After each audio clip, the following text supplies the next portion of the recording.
baru mau 1 tahun kan, tapi untungnya kayak yang pagi kadang dia kayak ikut anterin aku ngedrop doang.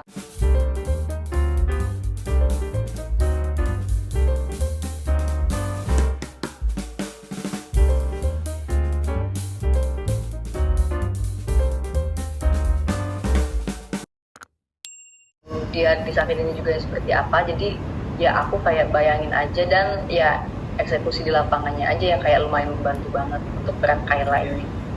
Kita juga sangat dibantu arahan dari sutradara kita.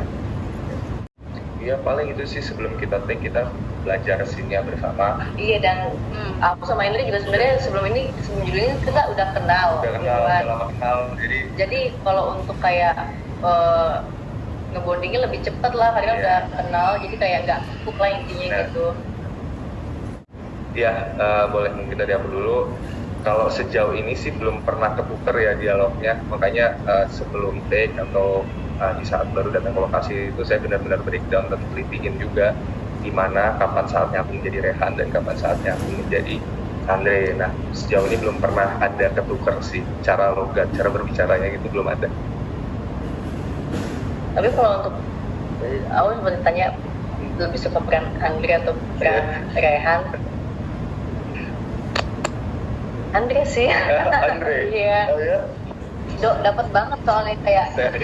Iya betul juga sih, betul. Dia kayak cuma lihat aja tuh udah kayak yang seram banget. Kalau Rehan itu kayak tipe yang lugu, tipe dia toko jadul, anak mami yang datang ke ibu kota buat merantau, tapi parnoan, takutan, nggak bisa ngapa-ngapain, kayak ya gitu. Cuman kalau untuk karakter sebenarnya Indra meranin dua-duanya bagus banget, tapi kalau untuk Andre mungkin kayak dia cuma lihat aja bagus kayak gitu aja tuh kayak aku jujur gak nyaman main antagonis tuh, gak nyaman banget gitu loh. Mukanya tegas kali ya. Iya sih, jadi tipikal muka tapi tegas. berat loh Kak mainin antagonis Itu dia, capek banget. Kayaknya lo dapetin banget kan. Ini banget mainin antagonis itu karena tensi kita tinggi gitu loh. Iya sih. Tinggi terus, capek Kak main antagonis. Aku lebih nyaman mainin peran yang murah senyum, happy, outgoing. Ya cocok tapi masalahnya. Enggak, cuma gitu loh. Dapatnya Dua-duanya. Ya aku bayangin aja mukanya dia yang jahat banget. Oh gitu ya. Sama aku nonton beberapa film yang KDRT segala macam, korban-korban KDRT kayak gimana. Ya biasanya aku ngambil dari situ kayak sepotong, ditambah ya Indranya juga bisa ngebawainnya bagus, bikin emosi aku juga kepancing. Jadi ya itu aja sih yang aku bawa sejauh ini sebagai Kayla. tapi kalau lagi di set, kalau lagi acting sama di luar set beda ya. Jangan sampai kita aslinya jahat juga gitu. Dia orangnya dia humble banget, baik banget. Oke. Beda jauh derajat. 180.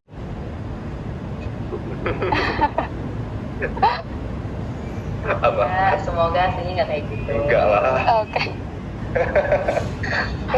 Itu sih kesan dan kesannya. Dan kesannya ya overall untuk Andre-nya sih ya oke banget, dapat banget.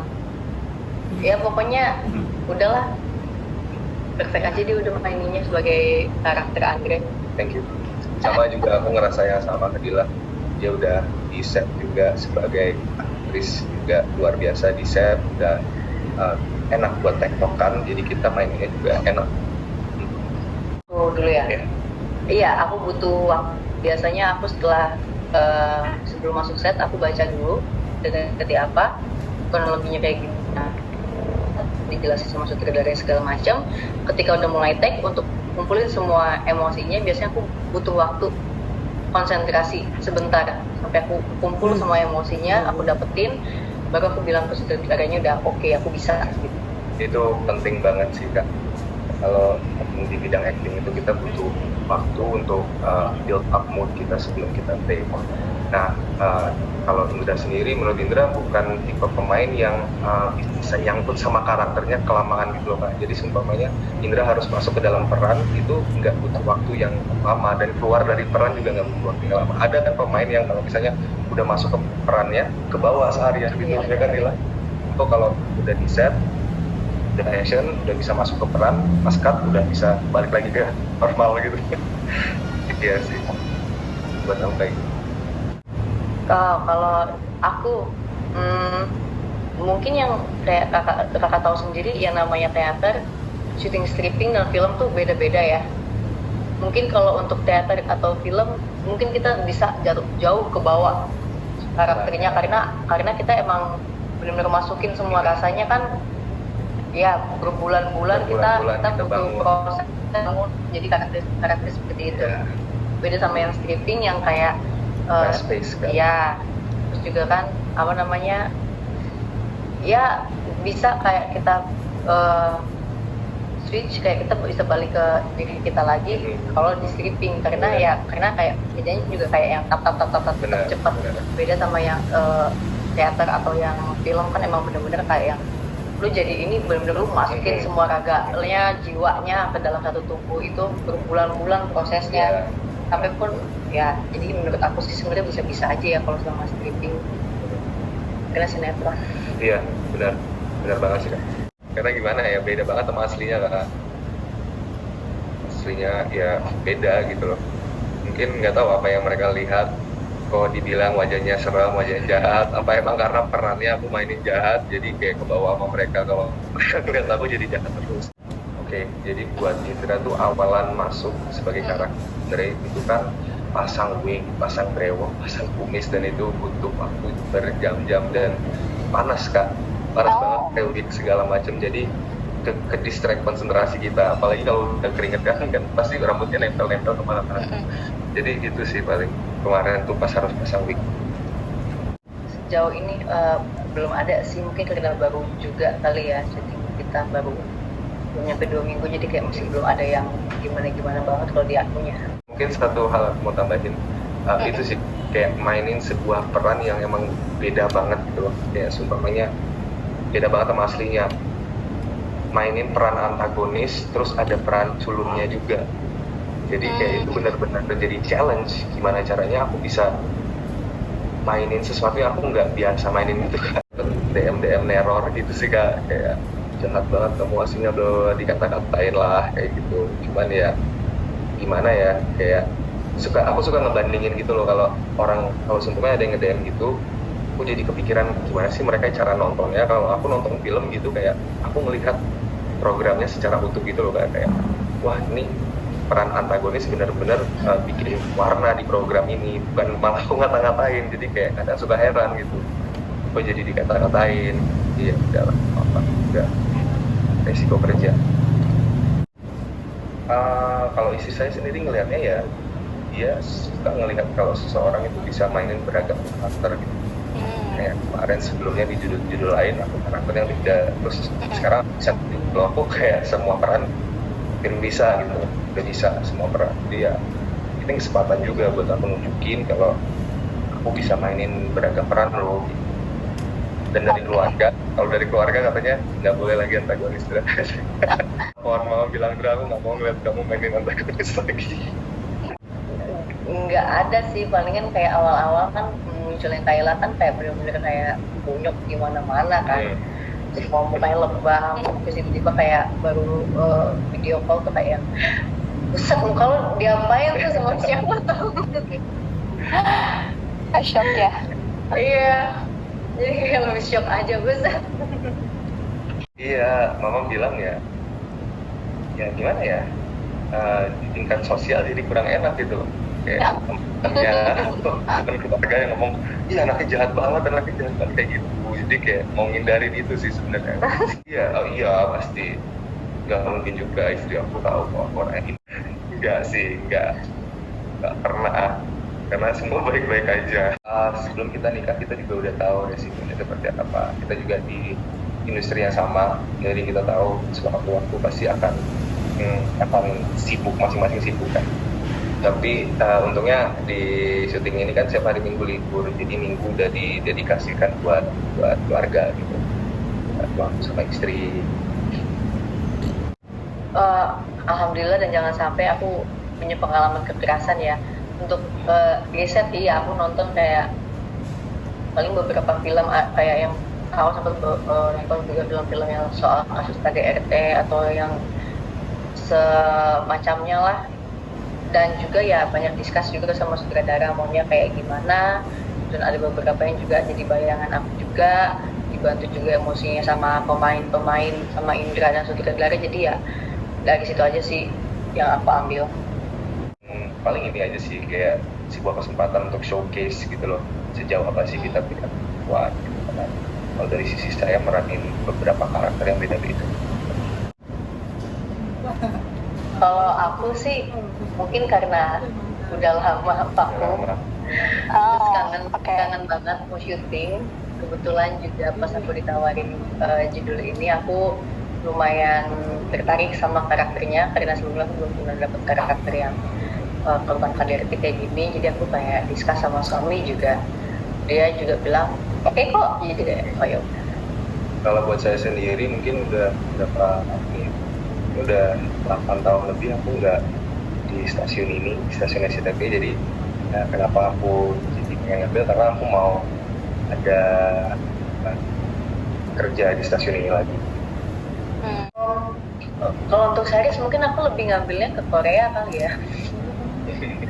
Kayak ada beberapa film yang aku tonton di Korea. Jatuhnya kalau yang aku tonton itu bukan yang tipikal spesifik banget untuk KDRT, tapi kayak ada beberapa kayak kekerasan, ada macam-macam, ada entah kekerasan seksual atau apa itu judulnya Partner in Justice kalau nggak salah. Itu yang aku tonton. Itu dia kayak satu episodenya tuh kayak setiap episode dia kayak selalu ganti-ganti permasalahan, dan ya aku ngambil beberapa referensi dari situ. Sebelumnya udah pernah antagonis udah sering gitu. Karena itu tadi sih Kak, kesempatan buat aku explore beragam karakter itu, untuk aku bisa showcase kalau aku bisa lebih dari satu karakter. Untuk itu Shiva tuh orangnya easy going banget, anaknya tuh bener-bener baik banget, yang welcome banget. Jadi kayak dan suka ngobrol anaknya, dan aku sama dia kayak ada beberapa kayak kecocokan lah dalam dua hal. Jadi ya gitu, jadi kayak lebih ke situnya sih, oh ternyata anaknya baik banget ya, welcome banget, terus juga gak ribet. Jadi kayak lebih enak sih ngobrol sama dia juga untuk acting. Jadinya kayak karena di luar set juga sering ngobrol, sering bercanda, akhirnya kebawa ke dalam set, jadi kayak semakin bonding gitu kalau sama dia. Shiva welcoming banget sama mamanya. Iya, karena baik banget ya baik banget sama kita. Mungkin perempuan-perempuan di luar sana udah banyak lah pasti yang pinter lah gitu ya. Ya intinya sebagai perempuan apapun yang terjadi, ya kalau bisa belalah diri kalian, karena selain diri kalian sendiri siapa lagi yang mau diandalkan. Tapi semoga jangan seperti itu ya, cari pasangan ya harus tahu luar dalamnya dulu ya. Kalau misalnya udah tahu nih dari awal pacaran udah suka main tangan, entah cubit atau pukul atau apa, udahlah bye. Asik banget yang kayak gitu. Nah, buat para laki nih yang nonton juga jangan ikutin peran aku ya. Cukup di sinetron aja. Iya. Pasti ya, aku juga sebelum awal syuting aku selalu bilang ke suami kayak, aduh deg-degan banget nih, aku kira-kira masih bisa nggak ya acting lagi setelah lama nggak syuting, nggak acting. Aduh aku bakalan kakok nggak ya, kayak aku bisa nggak ya baca skrip, takutnya kayak nggak bisa sama sekali lagi gitu. Jadi kayak bodoh banget jadinya kan. Tapi beda rasanya kalau udah di lapangan. Iya, cuman kan itu kan sebelum di lapangan. Iya. Kan gue bilang kan kayak ketika gue mulai syuting itu tuh kayak yang gue bisa nggak ya, gue masih bisa nggak ya gue acting. Sampai kayak malam sebelum syuting tuh kayak masih nggak bisa tidur, kayak syuting, aduh besok syuting bisa nggak ya gitu. Tapi ternyata pas sudah di lapangan ya, alhamdulillah bisa. Kalau buat tinggalin anak ya sebenarnya sih berat banget. Lagi dia masih baru mau 1 tahun kan, tapi untungnya kayak yang pagi kadang dia kayak ikut anterin aku ngedrop doang, terus dia pulang. Nanti kayak paling di rumah nanti dia video call yang kayak gitu-gitu sih. Ya kangen kalau juga kangen banget. Cuman pas pulang aku sempat lihat dia dulu paginya, dia bangun aku sempat punya waktu juga buat dia. Dan sering diajak ke lokasi kok. Iya. Ya, lucu banget. Di sini juga kan ruangan base camping juga enak banget, jadi aku juga nggak terlalu khawatir kalau bawa dia ke sini. Siang nanti udah jam-jamnya dia makan siang, nanti dia pulang. Tuh, dia menemenin dari pagi sampai siangnya dia pulang. Shiva tuh kalau udah ketawa lanjut gitu ketawanya, receh banget soalnya anak-anaknya. Enak banget, seru bro. Iya. Udah gitu waktu ini dia bawain sate banyak ke lokasi kan, jadi kita makan bareng. Oh, Kayak Shiva sama Mama tuh selalu bawa makanan ke lokasi. Bawa makanan. Jadi kalau misalnya aku udah selesai makan, enggak makan lagi. Iya, dan Makan ini, lagi. ya itu juga kayak cara kita bonding ke si awal-awal. Iya, gitu. itu Kayak awal-awalnya iya. langsung udah disodorin makan, yuk makan Makan bareng. lagi. Aku punya ini, mau ya. Selesai makan, sekarang aku punya yang ini. Banget anaknya seru banget. Iya. Kita juga, jadi Iya, betul. iya di bondingnya. oke. Yang pasti harapannya tetap menghibur penonton-penonton di rumah dan tetap salah satu sinetron andalan, dan ya performanya makin bagus. Ini ya, Panjang. lanjut. Dan semoga akan semakin menarik ya. Jadi Iya. kayak penonton juga nggak boring dengan cerita yang udah tersedia. Iya. Dan mudah-mudahan si Andre kilaf jadi orang baik. Oke. Halo semuanya. Saya Indra Brotolaras dan Pakai dilayasi. kita cuma mau menyampaikan aja, jangan lupa guys nonton Lanjut cinta. setiap hari jam 17.00 Iya. waktu Indonesia Barat.